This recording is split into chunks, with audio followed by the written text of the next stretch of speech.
bertemu BTK dengan dua Purify yang tentunya ingin menghindari the way of the dragon dari Apex 47. Early game advantage akan menjadi jawaban dari kedua tim ini. Oke, kalau begitu sekarang waktunya kita akan berangkat menuju ke Land of dan menyaksikan di match yang kedua siapa lagi yang akan masuk ke dalam bracket 1-0 dan siapakah yang akan menurun ke bracket 0-1. Wow, 0-1 sudah ada SRG yang nanti akan di random lagi. Ya, bisa ketemu dengan siapapun. Dan kali ini dengan Mobazane yang membawakan Fredrin kembali tentunya buat teman-teman. Juga jangan lupa kalau misalkan ada yang namanya M6 Pass yang masih bisa kalian selesaikan juga. Dan ini dia emblemnya, Festival of Blood.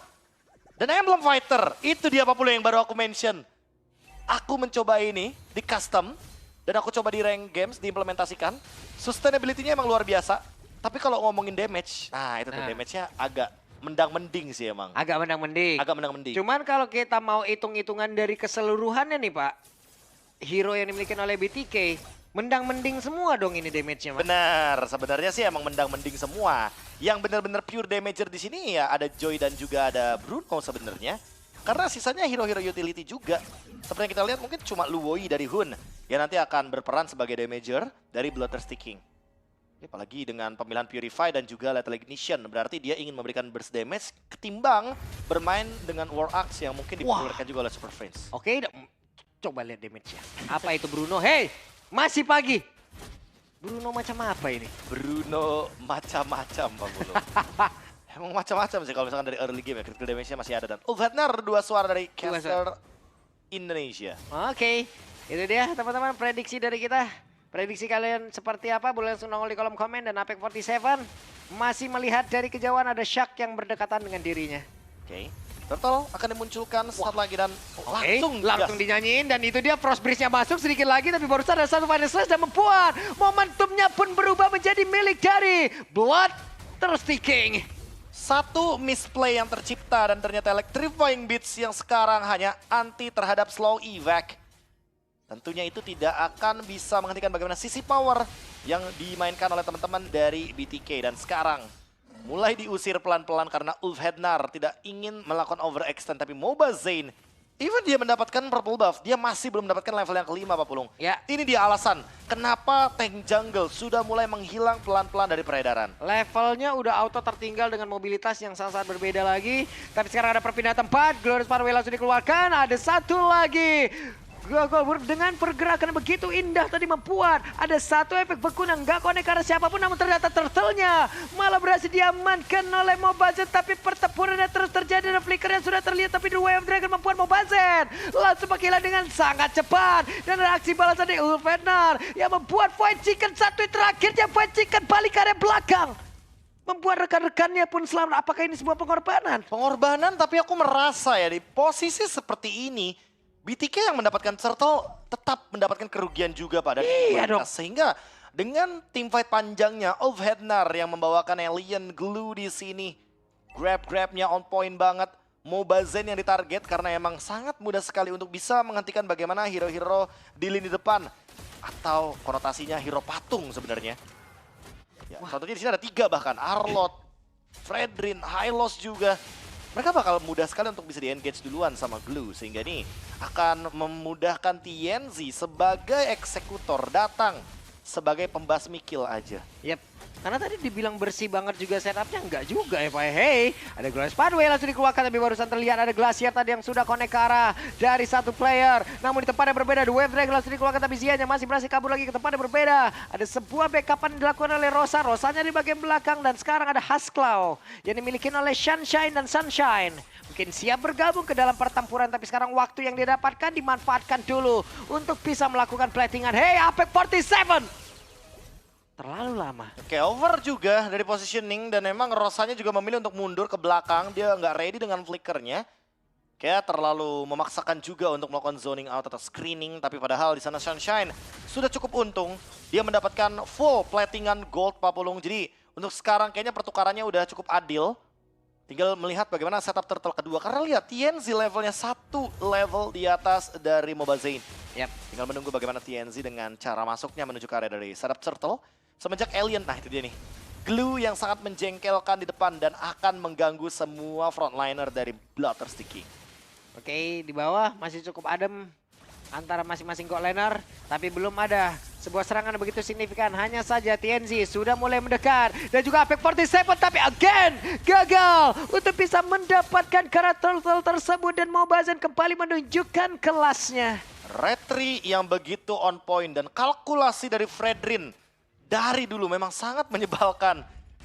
Dengan adanya Apprentice Wrath, itu juga akan memudahkan bagaimana kalkulasi dari Retribution. Dan sekarang kendali objektifnya masih semuanya diambil dan adanya Pride of Ice. Rosa memaksa flicker. Selamat, dan Rosa masih berhasil selamat. Tidak ada poin dan masuk ke dalam tubuh, tapi White Chicken sendirian di tempat yang berbeda masih terlalu sulit untuk bisa menumbangkan. Dan sekarang Bruno-nya berhasil langsung dihilangkan dengan sangat cepat. Dan Zia mulai dari kejauhan, mulai mendekat lagi. Ada Dead Sonata yang dikeluarkan dan barusan Rhapsody-nya menghilangkan satu wave pula. Wow, ini sebuah geng yang berhasil dari Hun.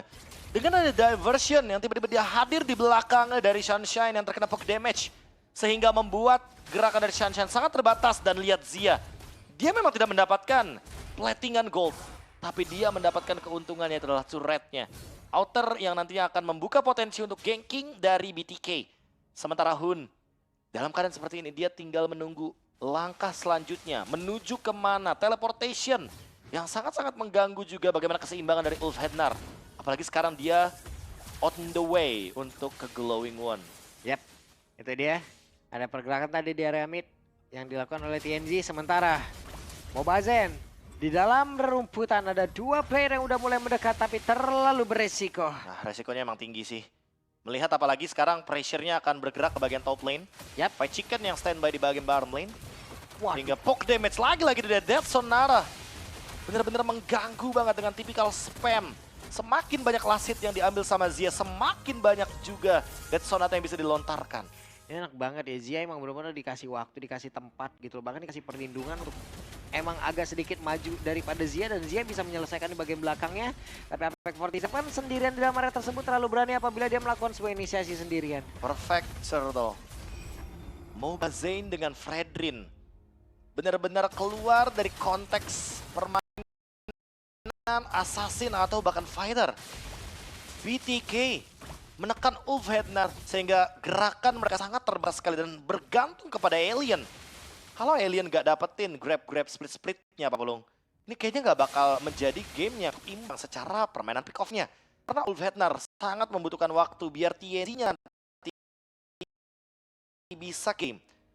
Karena Sunshine kayak dia udah kalah langkah nih sama Zia dari awal semenjak tadi ada ganking terhadap Hun. Karena ini Zia-nya udah aktif banget untuk ikut ke dalam team fight loh. Sementara kalau kita lihat dari Sunshine, belum Mbak. Belum ada tadi. Belum cukup juga damage-nya. Jaraknya masih terlalu dekat juga untuk sekarang. TNZ itu dia hanya dengan mengharapkan level dari TNZ tapi diversion. Oke, pindah kemana? Hehe, gagal untuk bisa mendapatkan ke arah dari TNZ. Oke, terspot seperti di bagian top lane. Sehingga membuat TNZ kali ini harus farming ulang dulu dan reset juga. Harus dilakukan oleh Bloodthirsty King. Reset yang cepat, menunggu lagi dari cooldown, diversion. Wait, Final Flash. ada sebuah serangan yang dilakukan dan Pride of Ice sudah terlihat. Ada satu Frigid Glacier yang udah langsung dikeluarkan dan masih berusaha untuk bisa kabur dari tersebut. Hanya saja untuk sekarang satu terakhir yang membuat Rosa pun tidak bisa pergi kemana-mana lagi. Apex 47 gak bakal mudah untuk ditargetkan karena pertukarannya hanya ada Rosa di sini. Tumbang kali ini sehingga Pride of Ice yang tadi sempat menyelamatkan hari dari Rosa tidak bisa diulangi suksesnya kembali. Dan sekarang zoning masih dilakukan. Hampir ke belakang dan final slash-nya tadi connect ke dalam satu player. Namun di tempat yang berbeda belum ada follow up damage yang sudah dilakukan oleh rekan-rekannya. Dan sekarang pertempurannya kembali terjadi, kembali tercipta di mana TNZ-nya malah menjadi korban. Dan mereka masih ingin lebih. Final slash-nya dikeluarkan kembali. Tim fight-nya begitu lama, tim fight-nya terus-terusan terjadi. Bahkan mereka masih ingin lebih. Coba lihat tempat yang berbeda, ada Dead Sonata dan juga Rhapsody yang barusan membuat siapapun mundur. Tapi lagi-lagi Pak Pulung, targeting dan pertukarannya selalu diuntungkan untuk BTK. Mereka benar-benar menang dari segi sustainability. Ini mungkin alasannya kenapa Granger-nya menggunakan Emblem Fighter. Karena dia mau durable dalam team fight. Dia tidak mau ditumbangkan dengan mudahnya walaupun damage-nya agak sedikit berkurang karena tidak menggunakan Emblem Assassin. Tapi Emblem Fighter-nya works. Dan Zia sudah mendapatkan 2 kill participation. Dia tinggal tabung lagi nih dari segi assist, dari segi point killnya. Agar nanti Festival of Blood yang dia bawakan bisa maksimum stacknya. Dan dengan gold leadnya. Bisa terlihat bahwa memang di sini hanya TNZ yang unggul secara goldnya. Karena memang Joy bisa pegangin lane jauh. Tapi untuk sekarang, 5-man team fight-nya BTK solid sekali. Ya, Alien sudah akan mencari tempat. Sementara sekarang 1, 2, 3, 4 player. 5 player sudah berkumpul di tempat yang sama oleh Bloodthirsty King. Akan seperti apa lagi setupnya karena beberapa pemain dari Ulfanar mereka masih memilih untuk bisa menjaga landingnya. Oh, diversion ketahuan. Hehe, ketahuan. Sementara sekarang pergerakan dari TNC-nya masih berusaha untuk bisa mengatakan damage karena dari Zia, tapi Zia-nya sudah lejam. Dan dari mana sekarang damage yang bisa dihasilkan oleh pemain dari Bloodthirsty King? Akankah ini menjadi satu momen kembalikan untuk pemain dari Ulfanar? Karena sekarang AP47 double kill juga didapatkan oleh Bruno. Brunonya siap maju ke bagian terdepan untuk bisa mengantarkan damage-nya, namun TNC mundur kembali. Trade yang tidak diuntungkan bagi BTK. 3 ditukarkan dengan 2 saja. Ulfhednar mendapatkan momentumnya. Target mereka bukan ke Alien ternyata. Tapi Aliennya emang gak bisa di skip juga Pak Pulung. Karena ada 3 front line dari BTK. Sehingga membuat gerakan dari Ulfhednar lebih dinamis. Untuk bisa menumbangkan dengan play front to back. Thanks to Sunshine dan juga thanks to TNC. Untungnya dia tidak tertangkap. Karena kalau dari TNZ tertangkap mungkin akan ada cerita yang berbeda dan sekarang TNZ mendapatkan level 15-nya. Yap, akankah mereka trauma atau tidak untuk bisa berpindah tempat, Prof? Tapi ini dia teman-teman, fun fact dari Chow juga. Sepanjang babak wildcard M6, Chow menorehkan 100% pick or ban dengan total 20 pick dan 70% trade. Hero yang everlasting. Dari zaman M1 sampai di M6. Ini hero benar-benar masih populer banget. 100% ya? Hero serbaguna, Pak. Boleh. Ini kalau dari item juga emang kayaknya agak sedikit jauh, Pak. Karena apa? Aku merasa ketika Zia tadi ambil Emblem Fighters, dia berarti bermain sustainability, tapi ternyata dia menuju ke Skypierce. The Sky loh. Mungkin tujuannya karena menang early game tadi. Oke. Atau mungkin ingin mengamankan kill dengan menjadi eksekutor. Ini baru mau bikin hunter nih kayaknya. Makanya. Sekarang diversion, mau dikejar sepertinya ke bagian purple buff. Oke, ada serangan lagi akan mereka lakukan dan gagal. Tapi malah membuat Rosai pun langsung lejap seketika di tempat yang berbeda. Ada pergerakan sudah jauh dari Bruno, berarti sudah cukup untuk mereka. Disengage bagi BTK, tapi keuntungan tidak bisa dilewatkan. Ulfhednar, ternyata lagi-lagi Rosa yang tertangkap di sana. Yang tidak terduga-duga dengan ada diversion barusan. Ditambah lagi ternyata semua member dari BTK join the fight. Sehingga ini dia game changer hero Luo Yi. Yang nantinya bisa menjadi alasan kenapa BTK bisa membalikkan keadaan dengan cepatnya. Karena memang teleportation yang bisa dibawakan itu jaraknya sangat amat jauh. Yap. Itu deh, ada pencarian informasi yang dilakukan oleh Shark. Terlihat beberapa player di dalam area dari purple buff. Tapi mundur kembali, 5 player sudah mulai berkumpul dari masing-masing tim. Sesuai dengan apa yang sudah dikatakan oleh Mobazin ya, kalau sekarang ya metanya udah meta kumpul gitu loh. Meta team fight-nya. Pokoknya mereka harus bisa maksimalin team fight. Maksimalin team fight-nya. Kalau misalkan musuhnya belum siap berlima, mereka akan di diversion. Oke, kemana dan sudah ditunggu ternyata, tapi ternyata tidak. Gagal kali ini dari Glue untuk bisa menghadang ke arah beberapa player. Dan Sunshine hampir tumbang Pak Pulung. Kalau tadi dia kena 1 Death Sonata lagi atau poke damage yang cukup atau minimal stack dari Skypierce-nya mumpuni untuk melakukan instant execution dengan efek lethality, akan ada hari yang buruk bagi Bruno. Dan Fight Chicken pun masih bisa menahan bagaimana damage ataupun aksi yang dilakukan oleh TNZ sendirian loh. Kena kipas lah, kena vengeance lah, gimana? Menang jumlah dan menang map pressure, itu yang dicari sama BTK dengan Luoi-nya. Sekarang tinggal menunggu bagaimana setup yang ingin mereka lakukan di Lord. Karena tadi Alien aja mereka gas Pak, mereka tanpa ragu loh untuk bisa langsung menumbangkan satu sosok Glue. Yap. Sekarang poke damage-nya harus lebih hati-hati karena Ulfhednar tidak punya hero healer pasti. Waduh, itu dia tuh. Poke damage-nya. Nancep tuh ke Apex tuh. Gokil. Death Sonata. Death Sonata. Tapi terus-terusan ya, Bloodthirsty King ingin mendapatkan Lord ini. Ya tapi harusnya bakal coba untuk dimainkan aja, di Lord Dance aja. Dengan satu buah informasi mungkin dari diversion yang ingin mereka lakukan. Tapi Hun sekarang masih belum mengeluarkan diversion tersebut. Dan itu di diversion yang dari tadi kita tunggu-tunggu, Sunshine. Yap, itu dia. Ada pergerakan dan Bruno. Mission complete. Berhasil mendapat, tapi ternyata Zia juga menjadi korban. Coba lihat pergerakan yang dimiliki oleh Hun. Akankah dirinya bisa menyelamat? Dan juga mereka berhasil mengusir mundur ke arah beberapa player, di mana Mobazen berhasil memisahkan ke arah beberapa pemain dari Ulf Henar. Menang kuantitas lagi dari BTK. Walaupun di sana ada TNZ, walaupun di sana ada Rosa dengan Frigid Glacier, tapi nggak cukup itu semua. Dan TNZ sekarang berada di level 15, tapi masih belum cukup untuk bisa mendapatkan semua hero dari BTK. Dan Winter Crown dikeluarkan, tapi di bagian belakang coba lihat, walaupun ada satu Frost Breeze dan juga Frigid Glacier, itu pun tidak akan memberikan impact yang begitu banyak. Apex 47 diusir kembali. Wow, team fight panjang dari Ulf Henar. Mereka tahu persis gimana caranya menghentikan keuntungan dari BTK. Tapi sekarang gak bakal berhenti karena diversion lagi dari Apex 47. Oke, Apexnya pergi lagi, gagal. Tidak boleh nge-camp di situ ya Apex ya. Masih jadi lahannya BTK. Tidak diizinkan ya untuk mendapatkan satu spot pun. Tapi sekarang kayaknya bakal jadi free lord karena tidak ada TNZ dari Ulf Henar. Yap, itu dia. Berhasil mendapatkan Kara Lord. Dan ini pun akan membantu mereka untuk bisa menyerang lagi pertahanan dari Ulf Henar. War Axe yang sekarang menjadi salah satu alasan kenapa teman-teman dari BTK sustainability-nya kuat banget. Luar biasa bisa durable dalam team fight. Dan Zia sudah mendapatkan item tersebut. Next akan menuju ke Rose Gold Meteor. Karena dia tahu yang bisa ngerepotin dia itu adalah efek-efek magic damage. Jadi dia butuh bagaimana durability tersebut. Tapi Magic Blade-nya dijual. Mungkin langsung mau ganti Athena Shield atau menuju ke Queen's Wings juga boleh. Karena ya kalau boleh jujur Pak Pulung dengan Emblem Fighters, itu War Axe dan Queen's Wings tuh udah harus jadi combo soalnya. Oke. Walaupun damage-nya setengah ya dari War Axe ya. Jadi War Axe dan juga Queen's Wing ya, digabung ya? Digabungkan. Karena kan ada ini sekarang. Weh, lo, Hun, hampir aja Hun ketemunya sama alien loh. Waduh. Kalau misalkan miss step sedikit ya, itu Hun malah bisa diangkat tentunya. TNZ ketahuan. Walah TNZ ini kalau emang dikejar banget nih, malah bahaya buat Chicken masuk dalam area pertahanan dari pemain dari Benar. Atau dari BTK, sorry. Tim fight-nya 4 lawan 4 jadinya. Atau bahkan bisa di-flank sama TNZ karena TNZ datang dari belakang. Yap.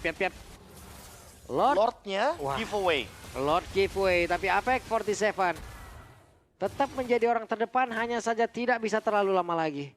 Ini dia play assassin Pak Pulung yang saya mention tadi. Bahwa memang di game sebelumnya ketika ada typical hero yang kayak Joy ini memungkinkan sekali untuk melakukan cut wave. Ya. Asal tidak tertangkap. Karena sekarang udah ada bau-bau diversion Buset deh, bau-bau diversion. Apakah akan dilakukan secepat mungkin? Hun masih menunggu karena Zia sekarang ada di bagian mid lane. Sedang Show juga di sana. Sementara Mobazen, dia terdeteksi oleh sosok TNZ. Ini kalau ke Samuel untung Shark-nya. Tapi Shark sudah berhasil langsung membuka area rumput tersebut. Karena kalau nggak ada pergerakan tadi, Prof, buset deh Mobazen bisa jadi tuh. Tapi jujur, Fight Chicken-nya sekarang mode cover. Ya, dan TNZ. The Way of Dragon akan dikeluarkan, tapi barusan ada satu final set tadi korek karena beberapa player dan juga Frigid Glacier-nya tidak memberikan impact yang begitu maksimal. Itu pada berbeda. Walaupun alien berhasil menaiki karena satu player tidak masalah, ditembakin tetap. Dan lihat darah dari Zia Pak Pulung. Rhapsody-nya, recovery HP-nya terlalu cepat. Dan sekarang mereka akan memaksa untuk mendapatkan turret di bagian top lane. Yap. Dan tidak ada damage yang begitu besar yang bisa dihasilkan oleh pemain dari Benar. Kenapa? Karena dari Sunshine-nya tidak bisa mendekat. Di Rosa-nya berhasil langsung dihilangkan dengan sangat-sangat cepat pula. Tapi shutdown pun tercipta. Coba lihat. Ada pergerakan di Sunshine sendirian berjuang. Untuk sekarang dari TNC-nya bisakah dia kabur dan pasti bisa triple kill. Sunshine mendapatkan triple kill. Dan bahkan menghentikan pergerakan dari Bloodthirsty King. Sekarang Lord-nya malah terbuka Pak Pulung. Kemenangan jumlah di depan mata dari Ulf Henar karena beberapa member akan kembali ke Land of Dawn. Dan Shark di-cancel juga recall-nya. Sehingga dia makin lama untuk menuju ke area dari Lord dengan full HP. 3 melawan 1 untuk sekarang karena Shark akan recall terlebih dahulu. Menunggu Shark di area Lord dengan Lord Evolve yang terbuka. Ini akan didapatkan secepat mungkin oleh Ulf Henar. Wah, hanya satu momentum ya Prof ya. Satu momen saja. Overcommit. Semua mengubah segalanya. Overcommit dari Mobazen. Dia jump in ke depan tanpa stack dari pasifnya. Energy Eruption tidak bisa melakukan taunt. Sehingga kali ini Ulf Hednar akan bergerak bersama dengan Lord Evolve. Hal yang serupa dengan apa yang terjadi di game kita yang pertama. Oke, ayo tinggal menunggu kehadiran dari Lord dan kita lihat akan seperti apa setup dari Ulf Hednar. Nih, baru yang kita sebutin ya, Sunshine tadi sulit banget untuk bisa mendapatkan posisi karena begitu banyaknya orang yang juga ingin mengunci karena tubuhnya gitu loh. Tapi ternyata dengan satu overcommit yang dilakukan oleh Blotter Sticking, udah. Overcommit lagi. Overcommit lagi. Sebuah kata yang sangat mengerikan Ada di 2 Best game loh. of One series. Di Swiss Stage. Di match yang kedua. Bahkan bisa terjadi comeback lagi. Semenjak kita melihat Ulf Hednar benar-benar masih berada dalam tempo permainan ini. Ini udah masuk menit 20 ya. Belum lagi DTNZ-nya sudah menyanyikan. Dan Lord Xian menggeprak ke arah satu defensif yang dimiliki oleh Blotter Sticking dan berhasil menumbangkan dari bagian tengah. Ada wave mine yang akan masuk tapi masih bisa ditahan. Masih tertahan dengan kehadiran dari Zia yang kali ini bermain dengan sangat-sangat safe. Juga tahu bagaimana cara untuk menahan di bagian mid lane-nya juga. Lagi-lagi Spell Fam adalah kuncinya untuk bertahan. Dan sekarang apakah akan ada diversion balasan? Karena Super Minion Wave sebenarnya masih bergerak nih Pak. Kayaknya mungkin next wave baru mereka bisa melancarkan serangan dengan menggunakan diversion. Ya, tapi setidaknya dari masing-masing best turret-nya ini sama-sama ya, Prof ya? Sama. Sama, jadi satu lane yang benar-benar masih bisa mereka fokusin gitu loh. Cuma kalaupun mau dilihat mobilitas antara pembersih lane dan juga bergabung lagi bersama dengan tim fight dari masing-masing tim, Prof. Kira-kira. Iya nih, kalau dari full itemnya apa Pulung ya? Apalagi udah ada Rose Gold juga ini ngedinai buat burstnya dari Hun. Dan Athena Shield ternyata yang dipilih. Sehingga bukan menuju ke item anti-burst seperti Queen's Wings. Melainkan Athena Shield karena seperti yang kita ketahui ya TNZ dan juga Rosa adalah tipikal dua pemain yang bisa langsung targeting menuju ke arah dari Zia. Ini Bruno kayaknya tadi udah full juga dari sisi item ya. Defensive-nya makin enak lagi, serangannya makin enak lagi. Tapi jujur ya melihat Zia dengan damage yang nanggung. Cuma dia emang nggak bisa ditumbangin secara instan. Itu annoying banget loh untuk hitungan marksman Pak Bulung. Yang biasanya marksman satu kali lockdown hilang gitu kan. Terus-terusan Rhapsody-nya itu loh. Ya, Rhapsody-nya nge-recovery HP cepat karena ada War Axe dan juga ada Emblem Fighter ditambah lagi dengan adanya kehadiran dari Festival of Blood. Dan sekarang Zia juga udah mendapatkan 8 kill participation, 2 kill 6 assist.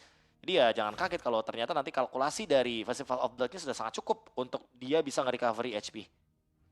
Nih di bawah juga masih adem mereka semuanya, hanya wave minion yang dihilangkan.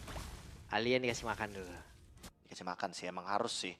Karena Alien dari tadi yang berkorban kan dengan sepatu romnya bahkan di menit yang ke-7. Dia bahkan 4 kali tumbang tapi diversion? Diversion? Akan seperti apa? Siapa yang akan lewat? TNZ dan dikeroyoklah sudah TNZ. Wow. Dan tepat ketika dia beli Magic Potion di menit ke-22 dia tumbang 1 menit lebih dan sekarang Lord terbuka dengan bebasnya tanpa pemegang Retribution. Ulf Hednar akan bertanding dengan kuantitas yang minim. Oke, apakah dengan kalah dari sisi kuantitas tapi mereka belum kalah mental? Kenapa? Karena mereka masih mencoba untuk bisa masuk ke dalam area pertahanan yang sudah dibangun oleh Blotter Sticking. Tapi untuk sekarang Bridge Glacier-nya tertinggal point chicken sendiri, masih ada flicker. Bahkan Alien belum bisa masuk terlalu dalam. Wah, dan kali ini Lord-nya akan coba untuk diambil dengan mudahnya. Apex 47 mencoba untuk membuat move. Oke, dan siapa yang mendapatkan dan ternyata adalah Mobazen dengan Retribution-nya. Apex 47 tepat berbeda, Shark yang malah menjadi korban. Tapi membuat TNZ-nya pun terjebak. Bahkan Taeyanjing masih terjebak di dalam area dari spawn-nya pun. Belum bisa membantu rekan-rekannya dan pergerakan dari Sunshine ini tidak sebanding dengan high loss yang dia ambil, Prof. Yes, pertukaran yang sangat-sangat tidak adil. Dan Zia memiliki immortality sekarang. Mobazen juga punya immortality. Mereka ingin menabrak secara paksa dengan Lord Evolve sebagai dobrakannya. Oke, sekarang TNZ-nya hadir, tapi tidak untuk Sunshine. Sunshine lah yang harus melihat dari kejauhan. Namun sekarang dengan satu Winter Crown sudah dimiliki, akankah dirinya bisa selamat? TNZ-nya dikerek bisa-bisa dan 4 player yang sudah mengelilingi tubuhnya. Sepertinya Blotter Sticking bisa menutup game ini kah? Karena mereka berpindah tempat dan juga nge-sandwich pemain-pemain dari Ufadar. Lordnya pun masih selamat. Misalkan AP47 sendirian, bisakah dia mengamankan ke arah base-nya dan tidak bisa karena Lordnya sudah bergerak masuk. Blotter Sticking menciptakan momentum via Hun. Dan bahkan